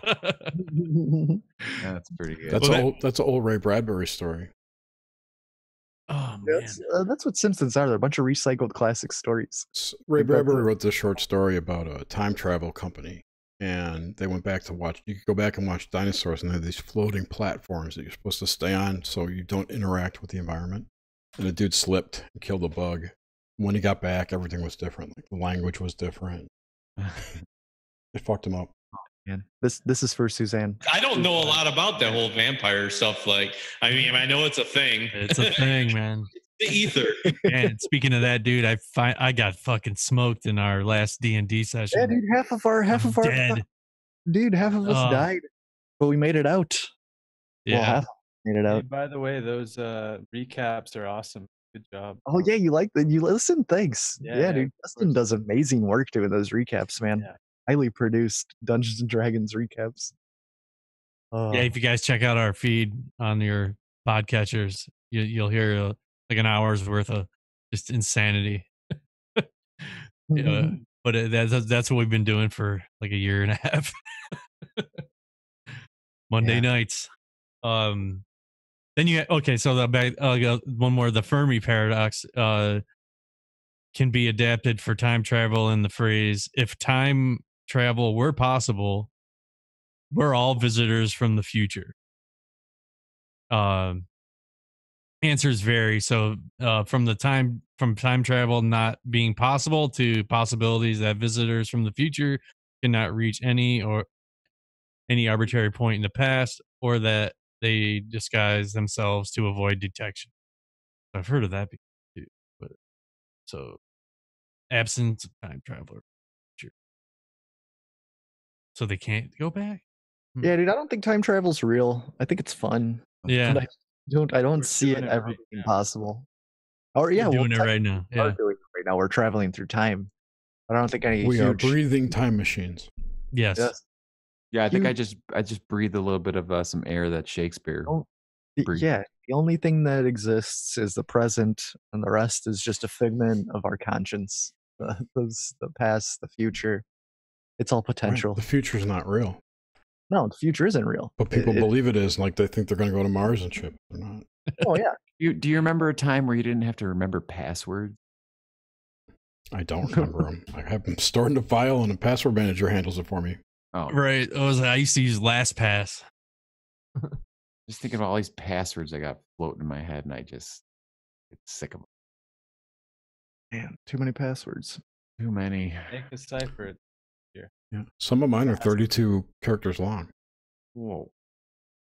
A lot of password. Extra Like secure. that's like a pass encyclopedia. It's like a past life password. Like, ooh, like that. Well, what if past life, people that say they've had past life impressions or experience, couldn't it just be genetic memory? Could be just remembering something from within your genetic. Yeah, That's it could be. definitely do pass down memories. Well, what if that was like your figure eight what- thing where all these things are happening? Here back to the 88, Like where the New those Ager people. spikes. Yeah. Yeah, The sorry. what people? No, I mean, it's. I've heard a lot of people say that if DNA stores that, it would store your ancestral memories too, or at least links to them. Hmm. If your memories aren't stored in your body, in your head, like if they're in the cloud or in the collective or whatever, and you have pointers to them, you can pull them in. So if that's the case, maybe they would be stored in DNA. We know it can store tons of information. Wow. You guys ever bury any time capsules? Oh man. We have. I buried one of my girlfriend once.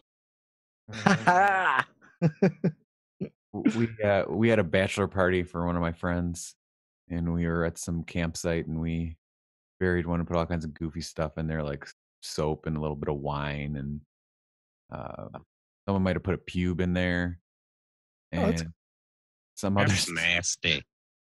And we tried to remember where it was. Like we tried to come up with like 2 steps from the lake, 5 steps from this log, and here you'll find yourself, blah blah blah.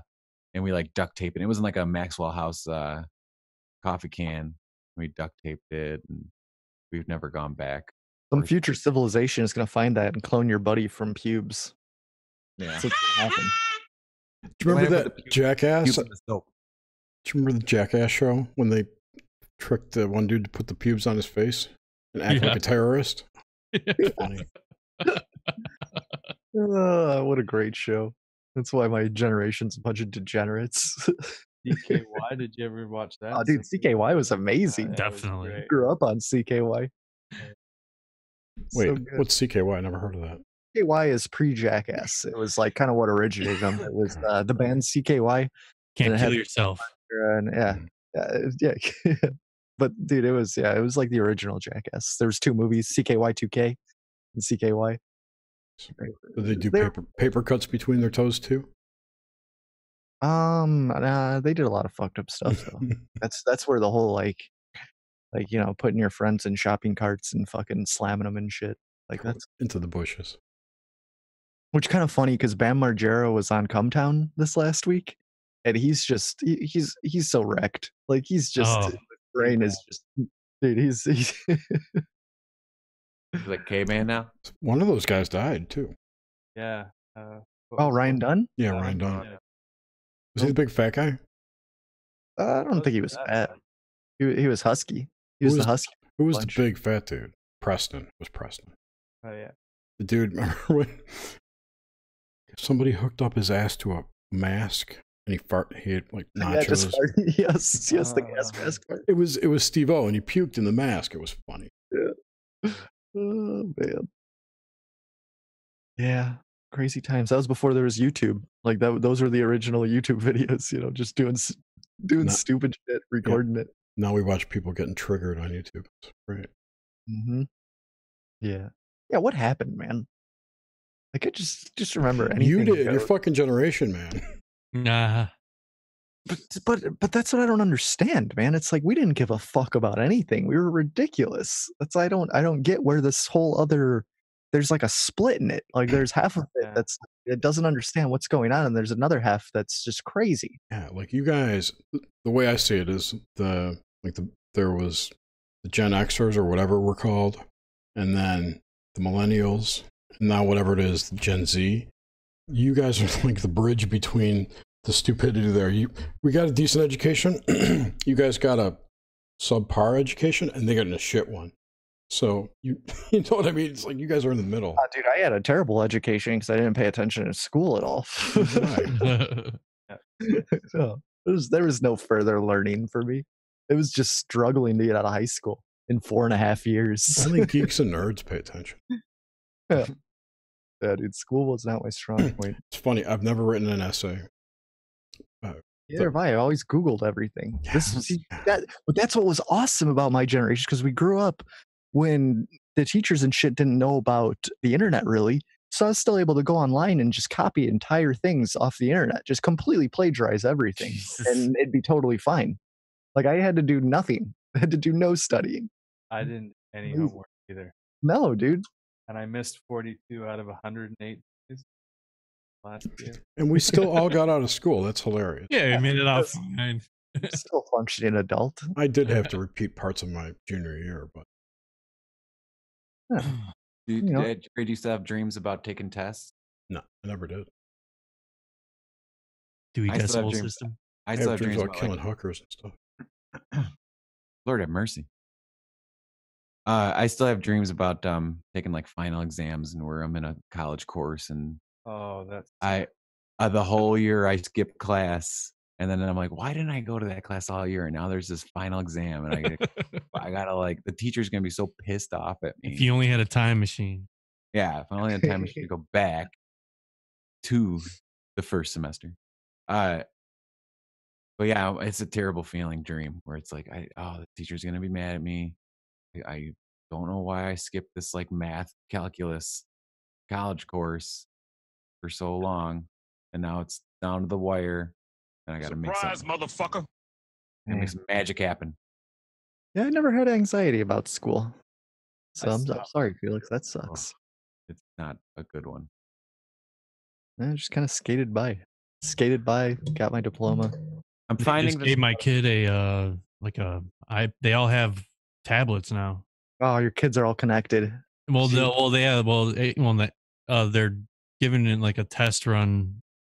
I basically probably see if they all break them or not. But wait, you gave them or the school did? No, the school did. Yeah, the school gave not them to take home yet, but like they're seeing how it goes first. But so his 6th grade class has tablets. So they're basically just eliminating written language for sure. crazy, man. Yeah, so they barely know how to spell shit as it is. And they're not teaching them cursive anymore, so they could never. No, yeah, exactly. In its original form. You should put it on airplane mode. Yeah, everything. Still a good name for a podcast too. Airplane mode. Yes, it is.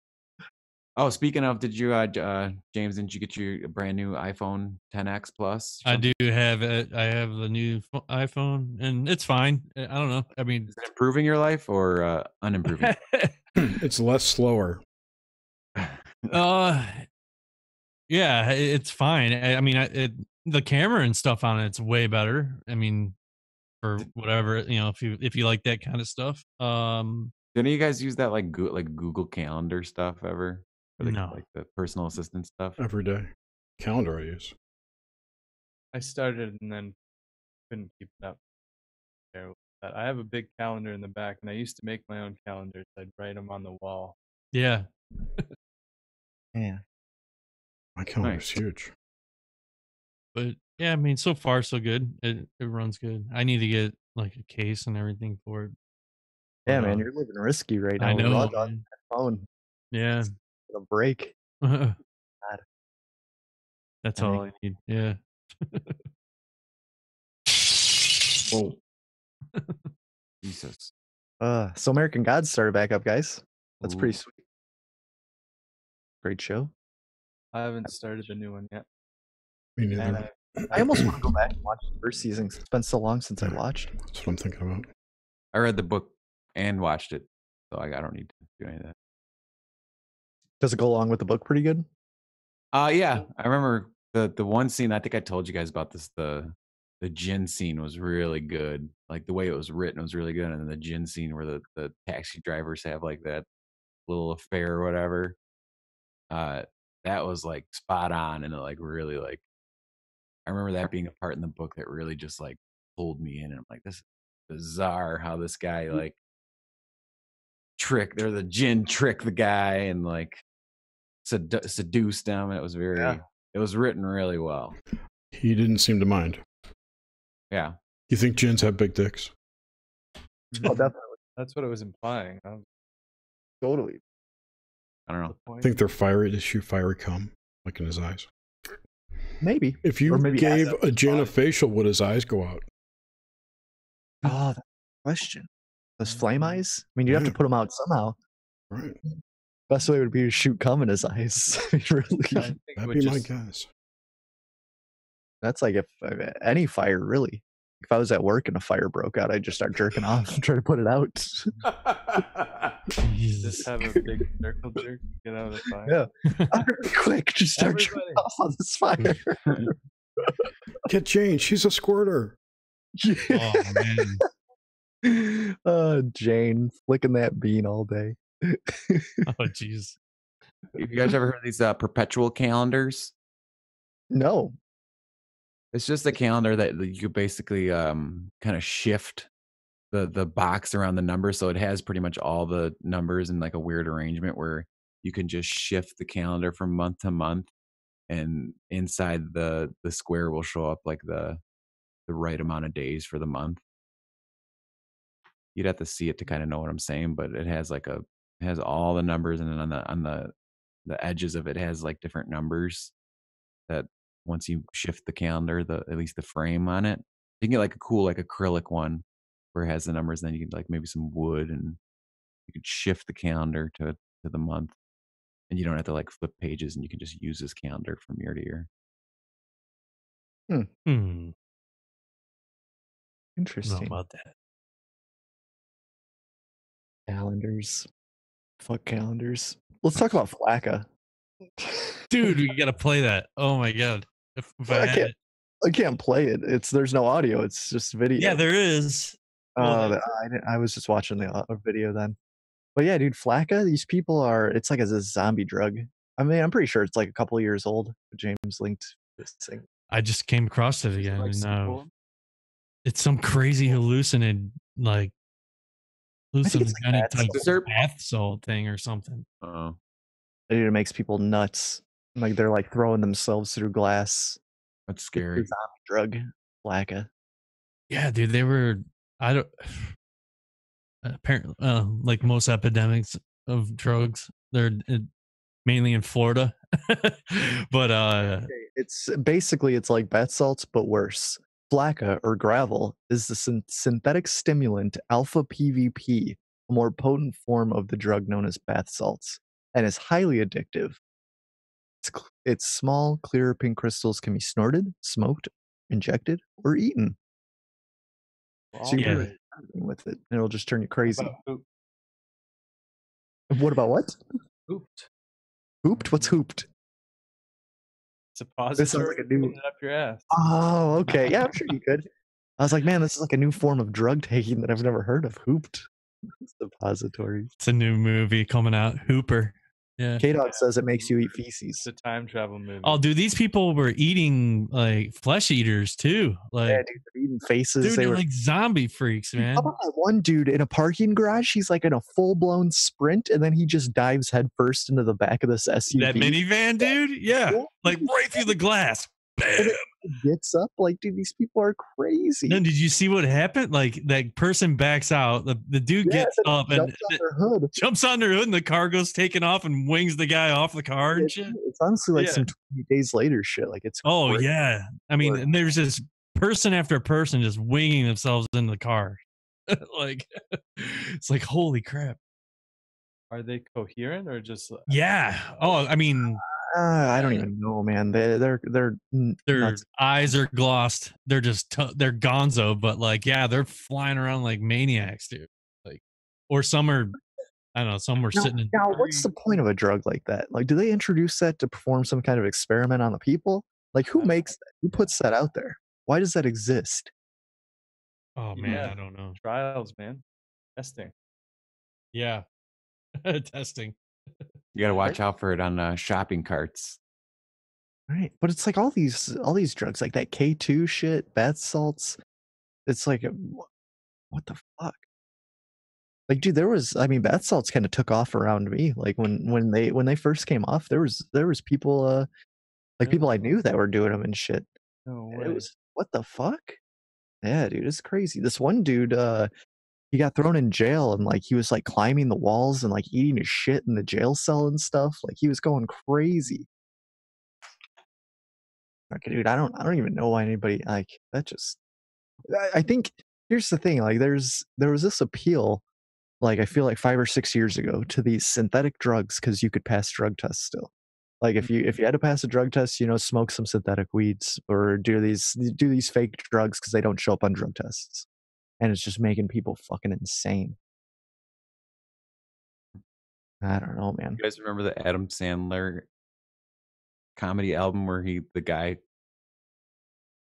kind of exaggerates all the crazy things that he does? Like, oh man, I drank that beer and I'm really like wasted. And the guy's like, those were actually non-alcoholic beers. By the way. Yeah. It was all like, He goes, oh, I just smoked that thing or that joint, and oh man, I am like stoned. so And high. Was that Little Nicky? Was it that movie? No, it was on his album. They're all gonna laugh at you. Oh, okay. K-Dog just shared a video in the Discord about this guy on Flakka, and he's completely naked on like the front of a bus, just like fucking screaming at the windshield of this bus right now. This guy's crazy. Yeah, dude, check out the hashtag zombie drug on Twitter, and you'll be like all fucked up. Like weird. I'm scared. Yeah, dude, it's very weird. That's the thing. It's like if you encounter these people in public, like what do you even do? And then they want to take our guns away. You kidding me? Take our guns away. Come on, you gotta have some defense if there's crazy. Do you even have a gun? No, absolutely not. But that's not the point, Jared. The point is I stand for people who do. Thank you. I respect We people. appreciate it. Yeah. I mean, no, I'm not gonna buy a gun. What am I, crazy? Come on. Got no need for that. The way I look at it, any situation that arises, if I'm meant to get killed, I'm gonna die. Like I don't want to escalate it into firing shots. So whatever. Just go with the flow. Go for the jugular. Yeah, man. 2 thumbs to the eyes. Sharp pencils are better. Yeah, sharp pencils work good. What about you guys know about monkey fists or monkey paws? Oh wait, the wishes? No, the little brass balls that like the bikers carry them around. Brass monkey. They're like little metal balls, and they wind. They're wrapped in like a paracord. You could just put them on your keychain, and it's just like a heavy metal ball that you can. What, just whip people with? Yeah, you whip people as like a form of defense. Like a flail. Yeah. I got one for Christmas a couple years ago. Oh, nice. Did you kick some ass with it? Yeah, I've never done anything. I like whacked my knee a couple times with it just to see how it actually, or on my like thigh. I hit it a couple times. Just test it out. Give it a thigh test. Yeah. The old thigh. I do that with my knives at work after they get sharpened. I always cut myself on the wrist. Just give it a cut test. Let's see how sharp these are. You sharpen the knives there? Nah, dude, we got a company that comes in and every 2 weeks they drop off fresh knives. Do you have to clean them? Did you test it by shaving your hair? Yeah. Oh yeah, I could do that. They come back sharp as fuck though. I've only cut myself like out of the 10 years I've been cutting meat twice. No, maybe 3 times. But it's just little finger cuts. Like I never hit myself on the saw. I've worked with dudes that have like lost thumbs on the saw before. Ooh. Yeah, the test is if you look at the straight onto the blade, if you see a reflection, then it's dull, right? A reflection in the blade? You should not. When you look at a blade, you should not be able to see the point. That's the sharpest it can be, because the point is going to be as thin as possible, so there's not going to be an edge on it. You won't see a reflection off of the edge, the sharp edge. Can you dig? I've learned all about grinding tools and sharpening. With my do you at work, Grimstick, when the knives are getting dull, do you have like a little receptacle where you put them? No, I have a steel there, like a sharpening steel, to where I can keep them sharp enough. But like, yeah, a company comes in and takes them, and that just hones the edge. It doesn't sharpen. No, but I mean, for 2 weeks, I'm not going to dull a blade in 2 weeks. Oh, 2 weeks? You don't really cut any bone much. No, you don't cut any bone. No, I got a bone saw for that, baby. Woo! Rip through that bone saw. One time I was at work, and this was a long time ago. It was when we were still in like Discord voice chat before we even had Zoom. I hopped in there with Feld while I was working, and dude, I was cutting spare ribs, and I was like, dude, I'm screaming. All you hear is just cutting through these bones and shit, and he's just dying laughing. Flashbacks. You put salt on the meat and let it roll down your forearm and roll off your elbow? Oh yeah, like what was that video? It was something I found. It was some crazy chef who looked like the soup Nazi. I've got some salt right here. This is right down the elbow. That's how he did it. How you season? I just seasoned my lap. I was on YouTube recently, and there's like you can upload videos or whatever, because I have an account where you can upload videos, and you guys do that too. But they'll aggregate any videos that are on your phone, and I was looking at my, like, somehow, some way, like I clicked on, import videos that I have on my phone, and all of a sudden I just saw this like flash of like a naked girl, like her area, and I go, what is this on my phone, or where did that come from? Huh? Her area, like her vagina, private area, her pussy. Yeah. And I go, what the hell? Like, I thought it was just some random thing that was like flashed at me, like subliminal messaging on YouTube. It could have been. What? I go, what was that? And I think I had like downloaded a video from the Discord chat of someone threw up some weird parody of something where it was this woman's private parts, and then if you watch the video a couple extra seconds, a ding-a-ling flops forward. Felix, I love how all your talking of sexual things are like a 5-year-old. Like, it just makes me so happy. So ding-a-ling flaps out, and then there's like a cut scene to like, I don't know if these guys are like Arabic or Indian or something, and they're like laughing about it, and they're just like, for whatever reason, they think it's funny. And I was like, where did that freaking? For a while there, I was like, is this some weird YouTube? And I had to like search it out, and then I go, oh, I downloaded this video, and it never. Anytime I download like a link from Discord. I have such an old phone; it doesn't ever play it. It just like hides it away in like these download file on my phone. So much filth just tucked away in your cache. Yeah, and it's just sitting there, and I'm like, I gotta get rid of that. I don't want that thing on my phone. Just like I'm looking at these weird Oh man, jokes. They're just mostly just jokes. that's good stuff. Dingling. Dingling. I remember when my father used to tell me dirty jokes. He would always look around before he said, and then he took out his penis. Whispering penis. He whispered, not only did he whisper, but he had to look around to make sure no one would hear him. Would you just link, James? Oh, Flacca videos? Yeah, if there's a Flacca clip. Dude. You gotta play a little bit of that or something. Yeah. All right, man. I'll share screen. We'll, We can comment it. I'm scared on that. Watching Some crazy shit, dude. Oh. And all will see how great is our God. I mean, this is going to suck for people watching on audio or listening on audio. Yeah, what is that all about? A new synthetic killer drug known as Flacca is spreading rapidly across the United States and already causing an epidemic of overdose fatalities and acts of violence. Talk about Flacca. The drug is called Flacca. Some have dubbed it the insanity drug, and it's everything. It's been described as the scariest drug in the world. More powerful than heroin or cocaine. This is a synthetic drug that can alter your state of mind, raising excited delirium, body temperature, and literally losing their mind. They're all experiencing like superhuman kind of strength. Or it takes 6 policemen to hold them down. That's a problem. Psychotic breakdowns, hallucinations. Right through the windshield. Cannibalism and self-mutilation, indiscriminate violence. When Flacca takes over, we are living in the context of the end of the age. We are a nation under judgment. But you think it's bad, wait till you see what really bad is. They're driving, and there's a guy that jumped on our hood of our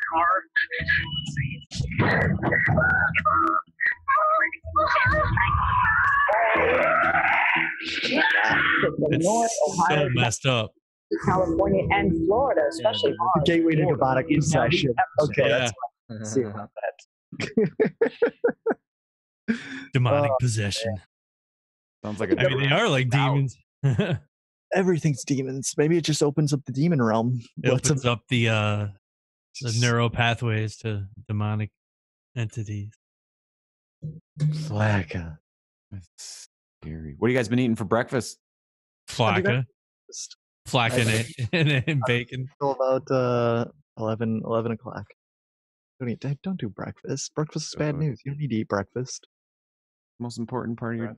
No, absolutely not. That's Mind Control by Edward Bernays. You don't need breakfast. Oh, wait. It's good. It's good to go on that little fast. Fast until 11 or noon. I'm good to go. I've been skipping lunch on Thursdays. Lunch is the most important meal of the day. Oh, that's propaganda. I like sausage McMuffins with eggs sometimes. Oh, dude, those are great. They are really good. Flaxseed muffins? No, it's an English muffin, a sausage patty, and a fried egg. Or yeah, dude, they're great. Steamed egg. There's no butter on it. There's no sauce or anything. Get a good hash brown with it too. I don't get that. What? Ah, it's fat. Mail me your hash browns, Jer. I never get the combos. Special delivery. Just a greasy package with all these old hash browns. It's like a hot pocket full of hash browns. You take the grease and instead of licking the stamp, you wipe the hash brown on the stamp. You got anything else for this show, guys? We close to wrapping up. We got any final thoughts? Nothing for me. I have to pee. I have to sleep. Well, I think that'll call it then. Well, there it is, guys. Time travel and Flacca. Here we go. Thanks for tuning in tonight. Shout out to my wife. It's her birthday tomorrow. Happy birthday. Yeah, And happy birthday to your son coming up. Right? Happy Yes. birthday to my son on St. Patty's Day. I'm coming up on St. Patty's Day. Happy birthday to Ren, whose birthday's today. Happy birthday, Ren. Happy birthday Is he to 33 this year or 34? I don't know. That's a good question. Maybe 34. Happy birthday to the World Wide Web. Happy birthday, World Wide Web. Fuck the web. Fuck you, web. Fuck Cool. you, space. World Wide Web. I'll do it, guys. Thanks for listening. Bye-bye. And good night. Off. Beautiful. There it is. It's so Let's beautiful. not don't call this one Flocka or anything. Don't name it. No. Flocka travel. Cruising with Flocka. No, that's I don't know about all that jazz. Well, you call it what? You have something to do with the Back to the Future. Well, yeah. I'm just gonna call. I'm labeling the file time travel right now. We'll figure out what it is later. Call it Hachi. Hachi. It's 88 in Japanese. What did you call a penis? A schlong? Or Dingling? Dingling. That's what that there's a Chuck Berry song called My Dingaling, which was the reference to his dick. Yeah. And you know what? The Dingaling paradox. Simpsons. They made that reference on The Simpsons. I want to say it was. God, I don't remember which one it was. One of them went up there and sang it for a school talent show. So, you know, all these people getting triggered by offensive shit. It's ridiculous. Well, they're like going back and looking through people's stuff to find find things to harass them with or what have you. Jerry Lee Lewis is lucky he's not alive. Or is he? Who knows? Great Balls of Fire? Yeah, well, he married his 14-year-old cousin. Oh, yeah. What are you going to do? Oh, he's still fucking alive. Wait, what? 14-year-old cousin? Ooh. He is still alive. Wow. Mandela? Oh, he's 83. Mangala? Mangala? Oh my God. Jerry Lee Lewis. You know who I'm talking about. Mm-hmm. And he married his 14-year-old cousin? I'm looking.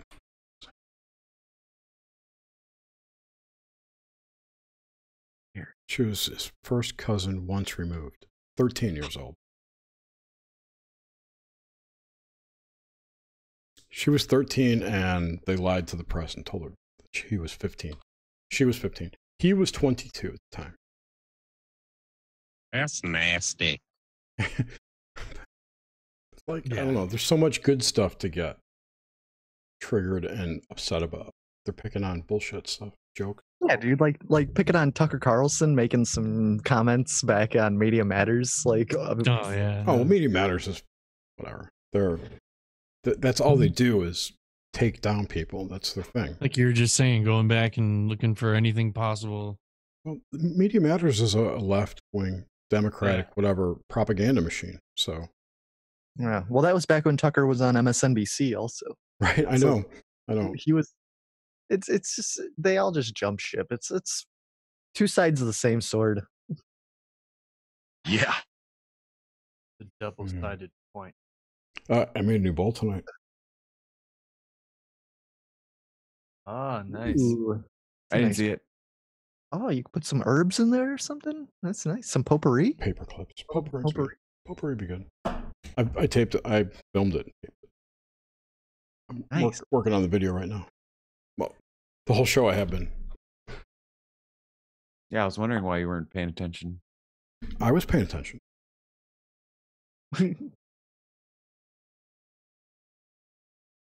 I just didn't hear what you were talking about. Oh shit, I gotta stop the stream. Bye everyone. Later.